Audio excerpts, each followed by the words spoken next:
skipped a lot, and then you said I end up interning Yeah, for Russell Simmons yeah. at Rush Communications. That's a big step. Well, so if any of you guys remember MySpace, I actually emailed him on MySpace. I was writing my graduation speech to my peers at the time, and I wanted to say what could be cool, what could be innovative, but not corny to graduates. And remember, I graduated right at the Great Recession, so I had to leave my peers with some type of motivation. But I ended up emailing Russell Simmons on MySpace, like, "Hey, I'm Quentin DeBerry, I'm president of my school." He ended up telling me to email some other lady. I emailed her, show her my resume, and that was my first time on a not my first time on a plane, my first time to New York. So I worked on the McDonald's campaign for the Big Pounder. I worked on like Russell Simmons designs the Jostens high school graduation gear. So I worked on that campaign. Pastries was just kind of fading out, but I worked on some pastry stuff. So it was a really unique experience working for someone that basically started hip hop. And everything I learned was outside of music. And I remember sitting in his office after helping his assistant move. And I told him, like, hey, I want to be this music exec. And he told me, like, straight up, that's the dumbest idea in the world. And I'm looking like, man, you made all this money from Def Jam. You're still getting checks. But he wanted me, the essence of the conversation was he wanted me to think a little bigger and realize using music was just a vehicle to open up a lot of these opportunities. And Um, his language is colorful, so I'm sure that was a fun yeah, it conversation. was. His language is very colorful. Very, very colorful. So I come back to North Carolina. I graduate, and then I moved to Durham. In about 6 months, I was like, hey, I don't want to live in Durham. I had a friend who left Winston who was working in the music industry, and she was like, hey, P. Diddy has a junior A&R position over at Bad Boy.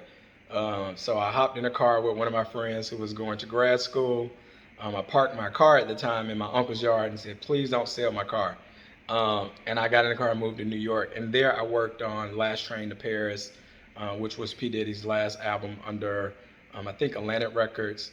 But it was that time of just learning about songwriters. So my primary job there was about songwriters and producers. So I would just invite different songwriters to the studio, different musicians to the studio, and kind of set up these sessions, learning sessions of writing songs. That always stuck with me. So I started managing my own clients in terms of writers and producers. So I managed a team of writers, and we were very fortunate to write a record for Tamar Braxton on her Love and Hip Hop, not Love and Hip Hop, Love and War album a few years ago, and the album was nominated for Best Contemporary Grammy for 2013. That was good How? pen on the album. I'm Um, sorry. That was great penning on that album. Great Thank you. penning. Thank you. So what I really always done is really I took that approach of managing artists, managing superstars. It's the same principle of what I eventually took in H3. So I worked at Wells Fargo for about 5 years. Um, After I moved to Charlotte in 2011, did really well, got promoted a few times, but eventually I got fired because I just think really big. I really think that I can do the job and like you're just not gonna tell me, hey, you're not qualified. Like I wanted a reason to know why I'm not qualified. Tell me what I need to do and improve. I didn't really get that. So one of my friends was like, hey, you have this big social network. Why don't you get into recruiting, IT recruiting? Come to find out, IT recruiting is 90% sales. It has nothing to do with actual talent. I thought that was very unfortunate. I remember my first day in the office, there were three black recruiters in the office. Myself, a guy that had been there 5 or 6 years, and another young lady who started with me. Um, I also have a lot of minority friends that we were all college graduates, we were all doing well, but we were stuck in entry level jobs. And so what my thing was like, oh, all of this stuff they ever told us about getting a job is absolutely wrong. Um, so fast forward to about a year ago, May 2019, I had this random idea like, hey, after reading this book called H3 by Brad Lomenick, which stands for Hustle, Hungry, and Humble, we developed H3, the technology management company, where we focus on people, community, people in community and technology and entrepreneurship. And so the goal is to take that same concept of managing artists, superstars, but now we're applying that to professional people. So now our company basically manages your professional career, giving you the same hand service of like I would do if you were my client as an artist. So that means the young man Michael, who the young people that don't have haircuts, we make sure you're presentable for your interviews. We make sure you have the technology stack for your interview. We just make sure that you're well rounded. So when you go or you leave the H3 ecosystem, you're very much prepared. The money generated inside of our business is staffing because I came from that arena.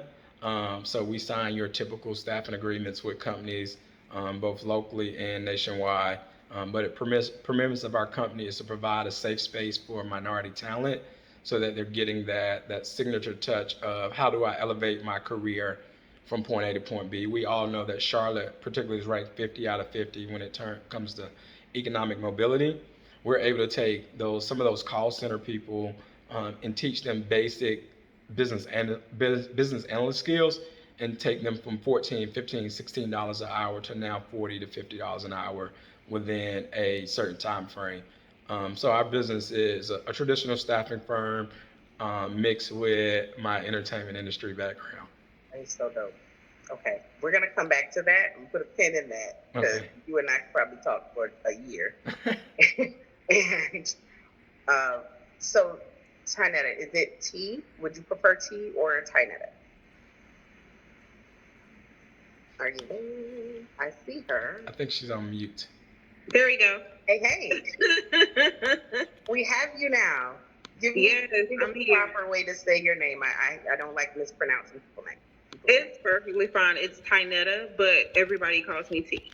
Okay, T. Well, we're gonna call you T.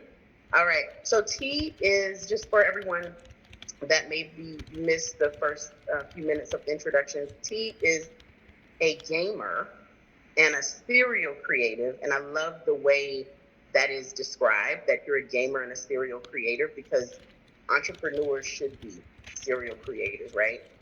And you are the founder of Level One Gaming and Technology Solutions. You're also the founder of the Launch Box and One Kid or Kidpreneur? Kidpreneur and Youth Collaborative. And that is a program that you have, or is that a